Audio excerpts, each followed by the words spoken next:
ketika kita mulai bertanya-tanya tentang diri kita sendiri, siapa sih sebenarnya aku ini? Itu terkadang ada yang sudah mempunyai jawaban, tetapi terkadang ada yang belum, ada yang sedang mencari sebuah jati diri, sebuah konsep diri. Nah, sebelumnya kita akan mengupas dulu mengenai apa itu konsep diri. Konsep diri adalah pandangan gitu ya, dan sikap individu terhadap dirinya sendiri. Jadi bagaimana adik-adik, kemudian saya sendiri gitu memandang diri saya ini atau sikap individu terhadap diri saya pribadi ini seperti apa. Nah, pandangan diri ini terkait dengan beberapa hal gitu ya. Yang pertama adalah tentang pandangan dimensi fisik. Kemudian yang kedua adalah karakter individual. Dan yang ketiga adalah motivasi diri. Nah, kita bahas satu persatu ya mengenai dimensi fisik. Ketika kita mendeskripsikan siapa diri kita, tentu orang akan ada yang melihat dari segi dimensi fisik. Misalnya, siapa nih? Ini namanya Ani misalnya gitu ya. Fisiknya seperti apa?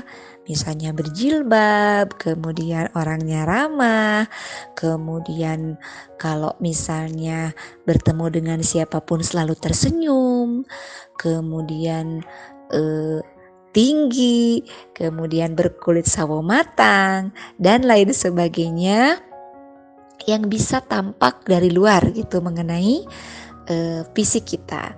Nah, itu akan terlihat atau ciri-ciri daripada diri kita akan diketahui oleh orang lain. Kemudian dari segi karakter, misalnya ada yang pendiam, kemudian ada yang pemarah, misalnya ada yang baperan, ada yang selalu semangat gitu dimanapun ia berada, dia selalu semangat gitu. Nah, itu karakter. Jadi ketika misalnya kita menyebutkan satu nama, nah kita akan teringat gitu, baik itu dari segi fisiknya maupun dari segi karakternya. Nah, kemudian yang ketiga adalah motivasi diri gitu ya.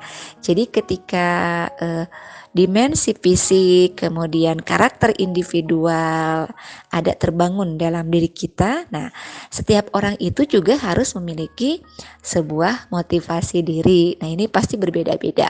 Sebagaimana kita memandang diri kita, kemudian menyemangati diri kita, itu kan levelnya beda-beda ya.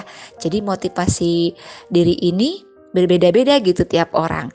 Ada yang mungkin memotivasi dirinya dengan misalnya mendengarkan lagu, terus kemudian ada yang dengan tilawah Al-Quran, kemudian ada yang dia itu senang baca buku, sehingga ketika sudah membaca buku ada rasa fresh gitu, ide-ide keluar atau semangat menggebu.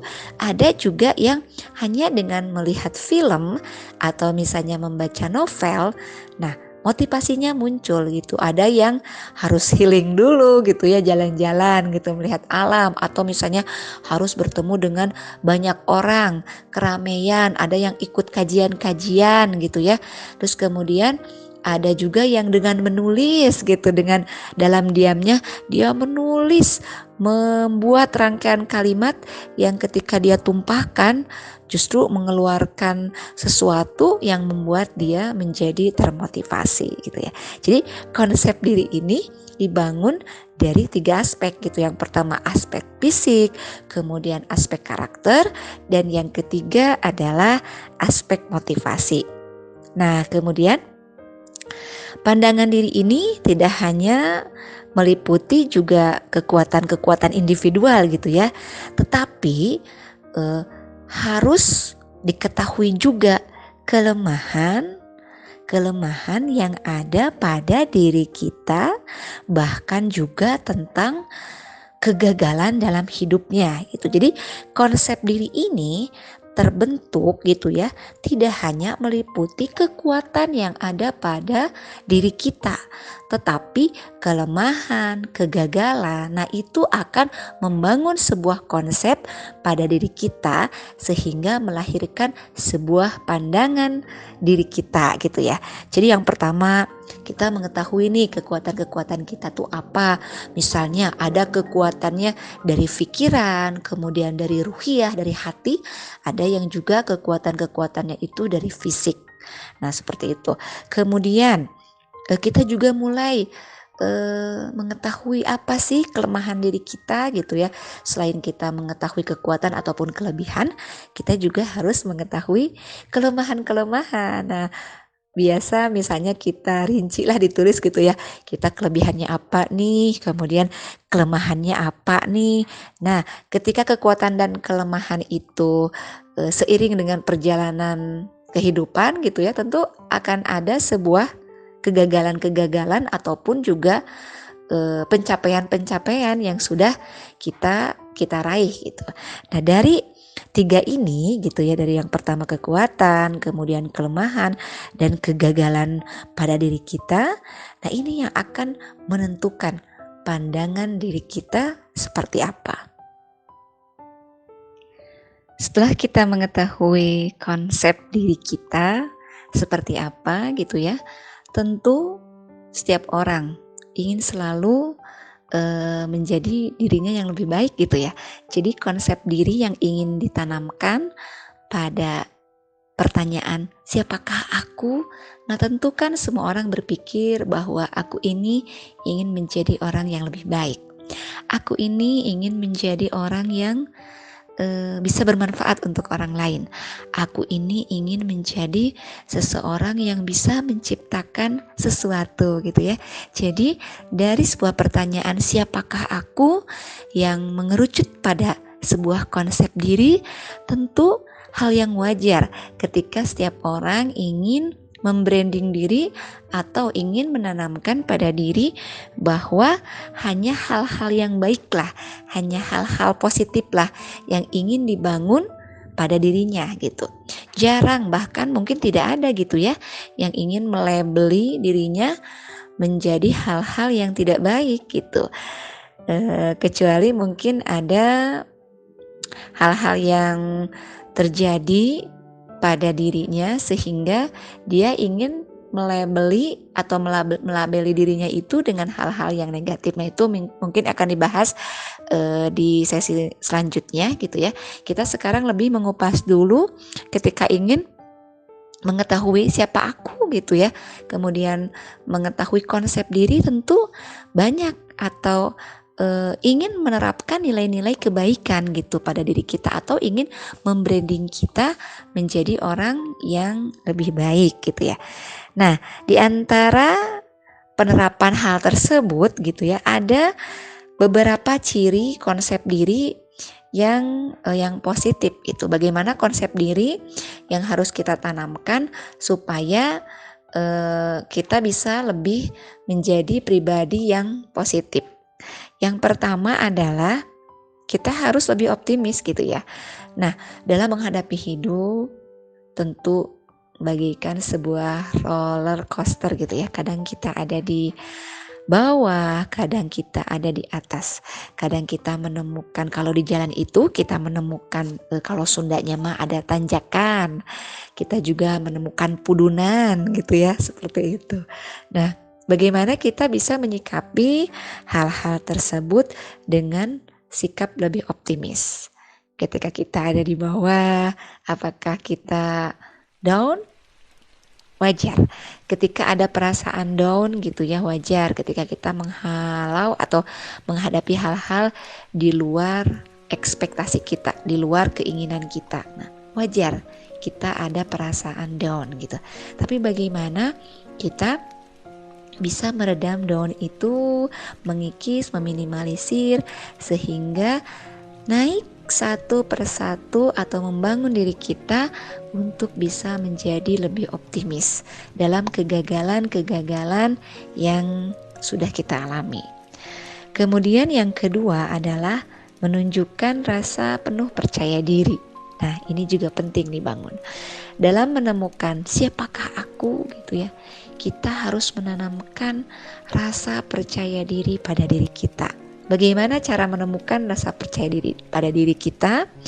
Nah, ini biasanya ketika kita sudah menemukan hal-hal yang merasa bahwa menemukan kegiatan, misalnya kegiatan A ini cocok nih, ini gue banget gitu ya. Ketika kita melaksanakannya kita enjoy, kemudian tidak menjadi beban, kita juga lebih fresh gitu ya ketika melakukan hal tersebut gitu. Nah, dari hal-hal tersebut itu akan terbangun dalam diri kita sebuah rasa percaya diri bahwa kita mampu melakukan sesuatu. Apalagi dari kegiatan-kegiatan tersebut ataupun dari hal-hal yang kita lakukan itu tumbuh menjadi sebuah bakat atau potensi gitu ya. Nah, ketika kita sudah menemukan hal tersebut, nah makin percaya diri kita itu akan meningkat gitu. Rasa percaya diri kita itu akan meningkat. Kemudian yang ketiga, selalu bersikap positif terhadap segala sesuatu, bahkan terhadap kegagalan yang dialami selama proses kehidupan sekalipun gitu ya. Nah, ini memang penting. Jadi Allah kan telah menciptakan hati, pikiran, dan jasad pada kita. Ketika dalam kehidupan kita menemukan hal-hal yang tidak mengenakan, kadang juga kita melakukan sesuatu yang tidak kita inginkan, ataupun kita ada dalam prem tersesat di jalan yang benar gitu ya. Jadi kita melakukan hal-hal yang merasa bahwa diri ini teh tersesat gitu di sini teh. Saya tidak menyukai gitu, padahal itu teh adalah jalan yang benar gitu ya. Tapi di dalam hati kita itu menolak gitu. Ini bukan aku gitu ketika kita melakukan ini, atau mungkin karena ada dorongan dengan teman ya, satu geng nih kita melakukan sesuatu, tapi ternyata dalam hati kecil kita aku tidak suka ini gitu. Tapi bagaimana, karena teman-teman mengajak ya, jadi aku ikut gitu. Atau misalnya orang tua gitu memilihkan sebuah pilihan yang tidak kita sukai gitu ya, kita mencoba karena kita patuh gitu kepada orang tua, kita mencoba menjalaninya gitu. Ternyata setelah dijalani, kok ini bukan aku gitu, aku bukan seperti ini gitu, aku bisa lebih tidak bisa berekspresi gitu kalau misalnya melakukan hal-hal yang sudah diarahkan gitu, seperti itu. Nah, dari situ kita bagaimana membangun dalam diri kita, menemukan hal perdebatan dalam diri kita ketika kita melewati beberapa fase ketika sudah mulai mengenal diri, kemudian kita menemukan aktivitas yang ternyata tidak sesuai dengan diri, atau misalnya dalam kehidupan tidak sesuai dengan keinginan kita. Nah, bagaimana reaksi-reaksi dalam tubuh kita, reaksi-reaksi dalam jasad kita, reaksi-reaksi dalam pikiran kita menolak hal-hal yang tidak sesuai dengan diri kita gitu. Nah, itu ada proses pertama di sana. Jadi pergolakan-pergolakan yang terjadi dalam diri kita ketika kita menolak sesuatu yang bukan kita itu akan terus terjadi, sehingga kita akan menemukan gitu sebuah titik bahwa pertentangan tersebut yang menyebabkan bahwa kita mulai menyadari diri kita. Akhirnya setelah itu timbullah bukan sebuah pembangkangan ya, tetapi lebih kepada keluar dari rutinitas yang memang tidak nyaman bagi kita. Keluar dari rutinitas, setelah itu kita mulai menemukan hal-hal yang menurut kita sukai, membuat kita happy, membuat kita enjoy gitu ya. Jadi kita terus membuka pikiran-pikiran negatif kita gitu ya, berubah atau dirubah menjadi pemikiran-pemikiran positif. Membangun konsep diri yang tadinya negatif dibangun oleh kita atau berubah menjadi sebuah konsep diri yang positif gitu. Nah, dari fase itu gitu ya, kita memerlukan hal-hal yang tadi gitu, lebih kepada sikap atau jiwa kita harus bisa optimis gitu. Jadi ketika kita menemukan sesuatu hal yang tidak kita sukai, kita optimis, kita bisa gitu melewati itu semua. Jadi jangan ketika kita menemukan titian, kita sudah tidak bisa lagi, udah nyerah deh gitu. Contohnya gini ya, ketika kita berjalan nih, kita itu menemukan selokan atau sungai yang tidak terlalu besar lah. Nah, ketika kita melewati sungai itu, kita tidak bisa melewatinya gitu. Jadi kita dilihat deh, kayaknya saya nggak bisa deh berlari ke sana gitu ya. Nah, setiap hari kita berpikir seperti itu, berarti kan kita ada pesimis gitu ya, kita tidak bisa. Tetapi ketika oleh Allah diberikan sebuah tantangan ketidakenakan, misalnya kita dikejar oleh anjing gitu ya, dan tidak ada jalan lain kecuali kita harus menyeberangi atau ngajeleng gitu, kalau ke dalam bahasa Sundanya mah melewati sungai itu. Nah, sikap pesimis yang ada dalam diri kita tiba-tiba berubah menjadi optimis karena ketakutan yang terlalu tinggi gitu ya, karena takut diudagu anjing, takut anjingnya gigit kita gitu ya. Kita kan lari nih, bagaimana sekuat tenaga mengumpulkan energi yang tadinya kita merasa bahwa saya tidak punya kekuatan itu. Tetapi ketika dihadapkan pada sebuah kesulitan-kesulitan, justru muncullah sikap positif, yaitu sikap optimis. Akhirnya dengan sebuah keyakinan, saya bisa nih melewati sungai itu. Akhirnya kita berlari dan ternyata kita bisa. Nah, itulah konsep diri yang positif yang harus senantiasa dibangun, yaitu adalah sikap optimis. Kemudian percaya diri. Kita ketika tampil di depan gitu ya, terkadang kan ada tipe-tipe orang, misalnya kalau tipe ekstrovert kan dia lebih senang gitu ya ke depan, tampil di depan umum, dia itu enjoy gitu. Justru orang-orang ekstrovert ini mereka mendapat kekuatan energinya ketika mereka bertemu dengan orang banyak gitu ya, bertemu dengan tampil di panggung gitulah istilahnya mah. Tetapi bagi orang-orang introvert gitu ya, ketika misalnya dia harus tampil di depan, itu justru mengurangi sifat, mengurangi itu rasa percaya dirinya. Ketika bertemu dengan orang-orang itu jadi melempem gitu ya, keringat dingin keluar, deg-degan, pokoknya segala rupa gitu ya, karaos gitu ya, terasa gitu. Akhirnya rasa percaya dirinya hilang gitu. Seperti itu. Tetapi ketika tadi yang pertama, sikap optimis kita sudah ada itu, walaupun rasa percaya diri belum ada, karena kita bismillah lah, kita bisa gitu. Walaupun sebenarnya kita memang belum pernah nyoba, tapi ketika kita coba gitu, akhirnya pas kita coba, walaupun mungkin sedikit ada ngadarek-dek dan lain sebagainya, akhirnya kita bisa gitu, mencoba dulu gitu ya. Akhirnya mencoba dan timbullah akhirnya alhamdulillah ternyata saya bisa gitu. Nah, dari sana timbullah rasa percaya diri gitu ya, seperti itu. Atau misalnya dari segi fisik gitu ya,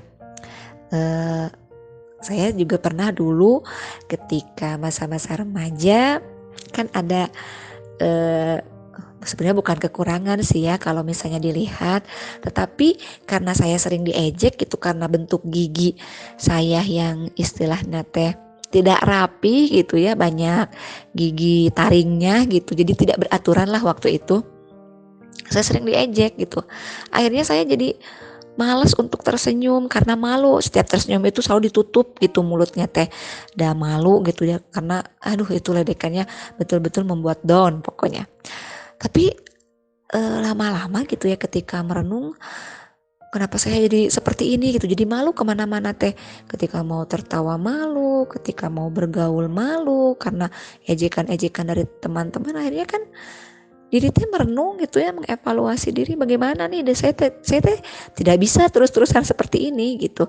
Saya teh harus bisa melawan gitulah, hitanya melawan ledekan teman gitu. Akhirnya apa?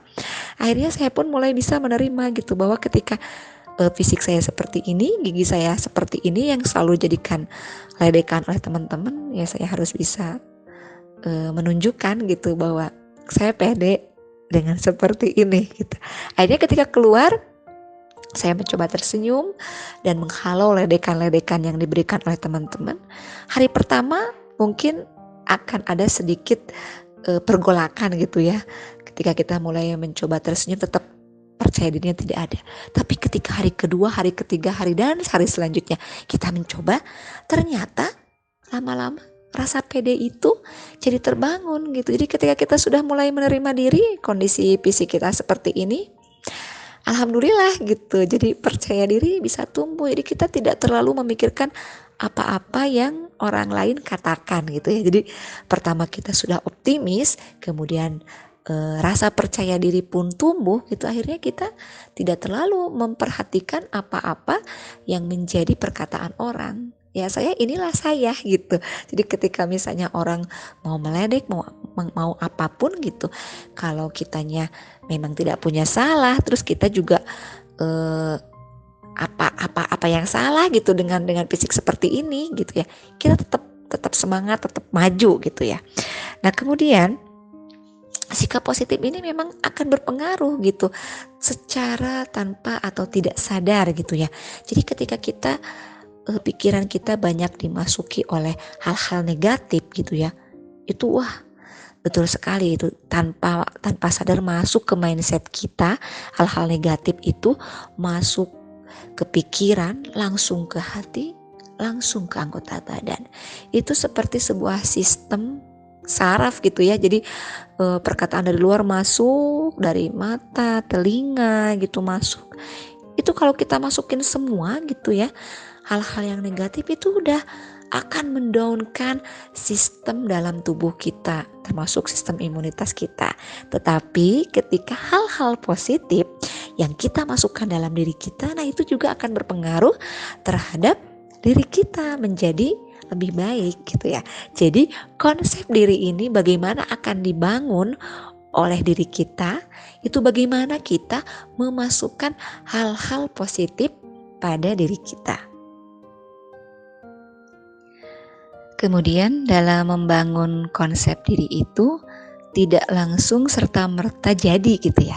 Ada beberapa tahapan yang harus kita lalui sehingga konsep diri yang melekat pada diri kita, ataupun kita bisa lebih memahami diri kita bisa lebih tahu, dan yang pasti kita bisa lebih menjawab ketika ada orang lain yang bertanya, siapa aku? Kita akan bisa lebih pede untuk menjawab. Nah, tahapan-tahapan itu yang pertama adalah harus mengenali dan menerima diri kita sendiri, serta menyingkirkan segala sugesti yang negatif dari pikiran kita. Itu poin pertama. Jadi bagaimana kita bisa menerima apa-apa yang ada dalam diri kita. Kita bisa menerima fisik kita bisa menerima karakter kita gitu ya. Terutama mungkin dalam hal ini adalah kita bisa menerima diri kita apa adanya. Allah telah menciptakan manusia itu unik, berbeda-beda, tidak ada yang sama.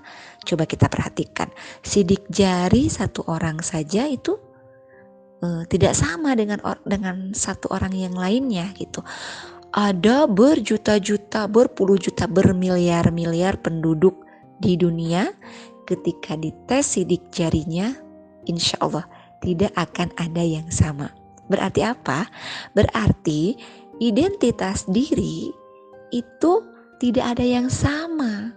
Jadi aku berbeda dari yang lain. Aku ya aku, dia ya dia gitu, seperti itu. Jadi hal yang pertama yang harus kita bangun tentang konsep diri adalah kita bagaimana bisa menerima diri kita apa adanya. Tidak pernah memasukkan sugesti-sugesti negatif dalam pikiran kita. Jauhkan semuanya. Apapun yang ada dalam diri kita, kita terima dengan lapang dada. Kemudian yang kedua, stop membandingkan diri kita dengan orang lain. Nah ini nih yang jadi virus sebenarnya. Ketika kita sudah optimis, ketika kita sudah percaya diri, ketika kita sudah menerima diri apa adanya, kemudian kita keluar. Pas di luar ternyata kita melihat beraneka ragam orang gitu ya. Kita mulai membandingkan dari ujung kaki sampai ujung rambut. Misal, kalau perempuan nih, aduh kok dia mah cantik ya, Kemudian kita ngaca, kok aku mah pas-pasan ya. Kemudian dilihat lagi, kok dia mah kulitnya putih ya. Lihat lagi diri kita, aduh kenapa aku mah hitam ya, dan lain sebagainya. Ketika terus membandingkan diri kita dengan orang lain, kemudian melihat terus kelebihan-kelebihan orang lain, jadi tertutup kelebihan-kelebihan kita. Jadi sebetulnya kita punya kelebihan, tetapi karena kita terlalu melihat banyak kelebihan orang lain, akhirnya diri kita tidak ada gitu. Atau misalnya untuk laki-laki, wah dia sudah bisa naik motor, sudah bisa naik mobil, aku belum nih. Atau ketika keluar ngumpul, wah ini sudah pada ngerokok, katanya kalau ngerokok itu keren, sedangkan aku tidak ngerokok. Aduh nanti gimana nih, aku bisa disebut anak mami ini kalau misalnya aku tidak bisa. Kan biasanya kalau anak laki-laki itu kalau misalnya merokok itu katanya lebih kuat gitu ya, lebih strong. Kalau yang nggak ngerokok itu katanya anak mami gitu ya, lembek katanya seperti itu. Atau misalnya yang laki-laki kan biasanya lebih banyak dalam hal kompetisi gitu ya, wah dia mah ganteng, kemudian dia mah pinter ngobrolnya, kemudian dia mah wah main basketnya keren, atau misalnya tinggi badannya, atau dan lain sebagainya.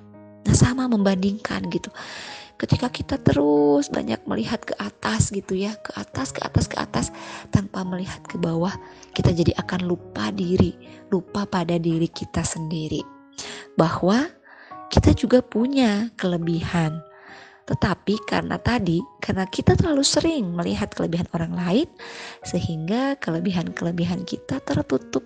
Seolah-olah kita tuh lemah, seolah-olah kita tuh ya kita mah tidak punya apa-apa, kita mah tidak berharga gitu. Nah mulai konsep diri kita akan turun sedikit demi sedikit ketika kita mulai membandingkan. Kita ingat bahwa Allah itu tidak pernah menciptakan produk yang gagal. Kita lihat ya adik-adik, ketika Allah menciptakan nyamuk saja, sepertinya kan nyamuk itu pembawa penyakit ya. Tapi ternyata dengan adanya nyamuk gitu ya, jadi berdirilah pabrik obat gitu, obat untuk misalnya mengusir nyamuk, kemudian menjadikan riset oleh dokter-dokter tentang penyakit demam berdarah, tentang penyakit malaria. Nah itu contoh kecil dari bahwa Allah itu tidak pernah salah dalam menciptakan, bahwa Allah itu tidak pernah menciptakan produk yang gagal gitu ya. Apalagi manusia itu adalah sebaik-baiknya proses penciptaan. Walaupun dalam segi yang bisa dilihat oleh mata, misalnya dia cacat gitu ya, ada kecacatan dalam fisiknya. Tetapi ketika kita bisa melihat lebih dalam, bisa jadi orang yang misalnya memiliki cacat dalam fisiknya, ternyata dia mempunyai karakter yang top, karakter yang keren gitu. Banyak yang seperti itu. Coba adik-adik lihat para motivator yang ada di luar negeri gitu ya, yang terlahir dengan mohon maaf kakinya kecil gitu ya, kemudian tangannya juga tidak ada. Dia awalnya kan sempat tidak bisa menerima dirinya dengan keadaan seperti itu, tetapi karena dia bisa bangkit gitu, akhirnya dia bisa menjadi motivator gitu. Itu berawal dari mana? Itu berawal dari konsep diri, dia sudah bisa menerima dirinya apa adanya. Jadi itu adalah poin penting bagaimana kita membangun konsep diri. Itu adalah bahwa kita bisa menerima diri kita dan kita tidak pernah membandingkan dengan orang lain. Bisa jadi kalau membandingkan itu seperti pelangi ya. Kita melihat kepada orang lain, aku pengen deh kayak dia. Dan ternyata hidupnya orang yang kita pengen, justru malah dia tidak ingin seperti dia. Justru mungkin dia menginginkan hidup kita gitu.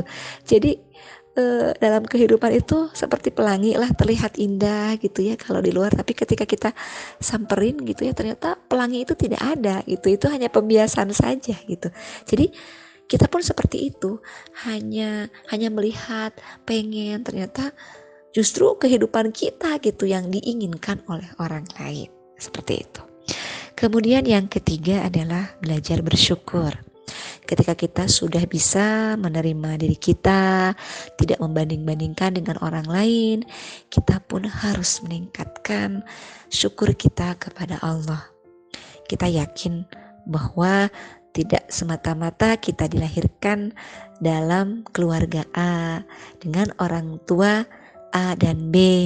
Itu tidak ada, tidak semua proses penciptaan itu tidak serba kebetulan. Allah itu sudah mendesain, Allah itu sudah men-set bahwa ketika proses penciptaan manusia A, Allah itu merencanakan sesuatu yang besar pada diri A. Tetapi bagaimana diri A ini bisa menemukan potensinya, bisa menemukan jati dirinya lewat perjalanan-perjalanan nanti yang telah Allah suguhkan dalam skenario yang Allah berikan gitu ya, seperti itu. Jadi tidak ada seorang pun yang Allah ciptakan dalam keadaan tidak baik. Semuanya memberikan tujuan, memberikan bahwa Allah menciptakan seseorang itu ada maknanya, ada tujuannya. Nah ketika kita pastikan selalu di akhir ya kita mengetahuinya gitu. Kalau di awal-awal kan kadang apa sih yang sedang Allah rencanakan pada diri kita gitu, kenapa kita diberikan kondisi seperti ini gitu, seperti itu. Tapi ternyata ketika kita sudah bisa menerima, kita bersyukur, Masya Allah gitu, ternyata Allah itu maha baik, Allah itu begitu tahu yang terbaik untuk hambanya. Allah itu telah mencetak 1, 2, 3 dan lain sebagainya. Makhluk-makhluk yang sudah Allah ciptakan itu sudah begitu sangat sempurna. Hanya diri kita yang membuat menjadi kerdil, diri kita yang membuat menjadi tidak mengenali gitu. Jadi sebetulnya ketika kita akan mengenali diri kita, kita kenali dulu yang menciptakan kita. Dan di sanalah akan timbul rasa syukur. Kemudian yang keempat adalah tanamkan mindset berkembang. Nah, tadi di awal sudah disampaikan ya bahwa alam bawah sadar kita, mindset kita itu sangat berpengaruh terhadap cara berpikir. Ketika kita selalu menanamkan bahwa dalam diri kita itu kita bisa berkembang, kita bisa lebih baik, kita bisa menciptakan sesuatu, kita bisa berbuat sesuatu. Nah itu kayak aliran darah akan memberikan sebuah energi pada tangan, sehingga tangan pun bergerak, kaki pun bergerak, otak pun juga bergerak. Kita memikirkan sesuatu, akhirnya keluarlah potensi kita. Tetapi ketika kita jarang gitu ya menanamkan mindset tentang kebaikan, tentang berkembang, sudah jadi hal-hal yang tidak baiklah yang akan terekam dalam ingatan kita. Kemudian yang kelima adalah condongkan diri pada lingkungan yang mendukung. Nah ini yang betul-betul harus kita cari. Ketika kita sudah menemukan diri kita sedikit demi sedikit, kita juga harus mencari lingkungan yang bisa memberikan efek yang membangun pada diri kita, yang mensupport, memotivasi, yang memberikan kebaikan, kemudian memberikan energi besar pada perkembangan kita. Nah kita perlu mencari lingkungan seperti itu.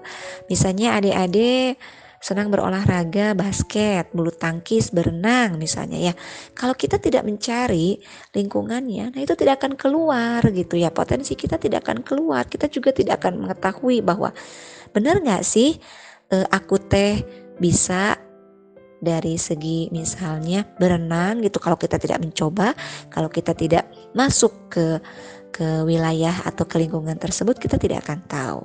Nah tetapi yang patut digarisbawahi adalah hati-hati gitu, jangan sampai kita memilih lingkungan yang salah. Karena sekeras-kerasnya kita gitu ya, kita misalnya gini, ada aku mah insya Allah tidak akan tersibgoh, tidak akan terpengaruh gitu, walaupun kita masuk ke lingkungan yang salah pun tidak akan terpengaruh. Tapi lama kelamaan kalau kita banyak bersinggungan, nah itu bisa jadi akan sedikit-sedikit luntur gitu.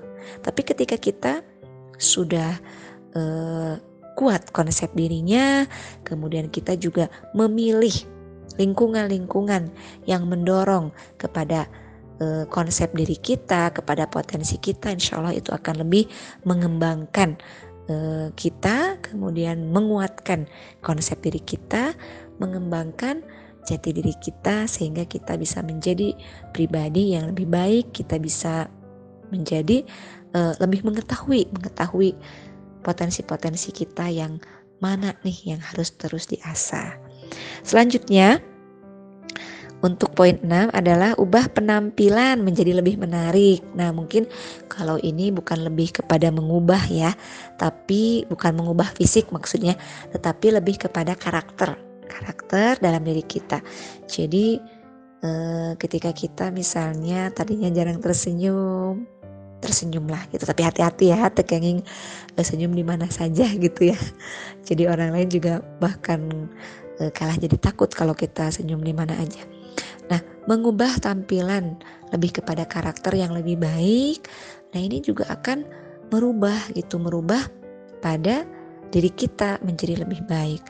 Ketika kita kalau merubah fisik itu hanya sementara ya adik-adik. Jadi misalnya kita ingin merubah fisik kita, mangga, itu sah-sah saja asal memang sesuai dengan syariat gitu, tidak merubah penciptaan Allah gitu. Maksudnya kita lebih memperbaiki tampilan, mungkin itu boleh gitu ya. Tetapi yang lebih utama adalah bagaimana kita bisa mengubah tampilan akhlak gitu ya.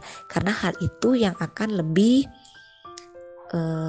yang akan lebih tahan lama gitu ya. Ketika akhlak kita baik mah insya Allah dari perawakan apapun akan terlihat indah gitu. Tetapi ketika fisik kita cantik, ganteng, tetapi akhlaknya minus gitu, nah itu juga orang itu ogah gitu ngelihatnya. Tetapi ketika misalnya dalam versi manusia nih, fisik kita itu tidak terlihat kategori ganteng dan cantik lah misalnya gitu. Tetapi ketika karakternya bagus, karakternya keren gitu ya, dan akhlaknya Masya Allah gitu, nah itu akan terpancar keluar gitu. Jadi akan mengalahkan hal-hal yang sama orang terlihat tidak enak gitu, tidak enak dipandang gitu. Tapi ketika karakternya bagus ini justru akan membuat orang itu menjadi lebih dihormati, lebih mempunyai nilai gitu ya di hadapan manusia, apalagi mungkin di hadapan Allah gitu. Seperti itu. Kemudian yang terakhir adalah temukan tujuan hidup yang bermakna. Nah, ini adik-adik harus punya mimpi gitu ya.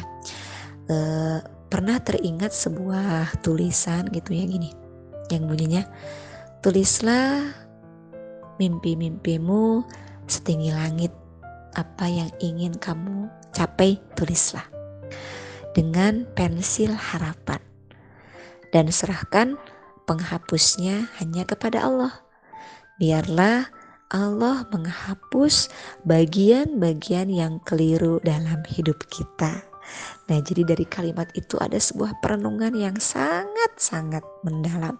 Jadi bahwa kita boleh bermimpi, menuliskan harapan-harapan pada diri kita, tujuan-tujuan hidup kita yang lebih baik, yang lebih bermakna baik menurut kita gitu ya.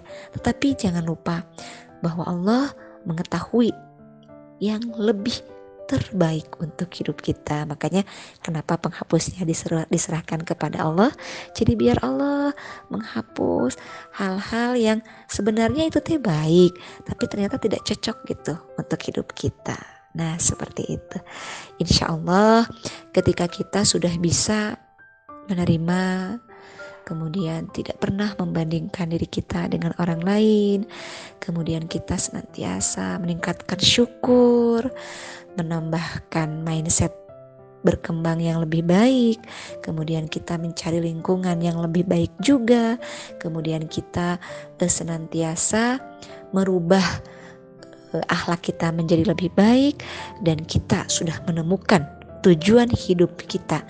Yang di titik itulah insya Allah tujuan hidup kita akan lebih bermakna, maka kita akan bisa memahami siapa sebenarnya diri kita.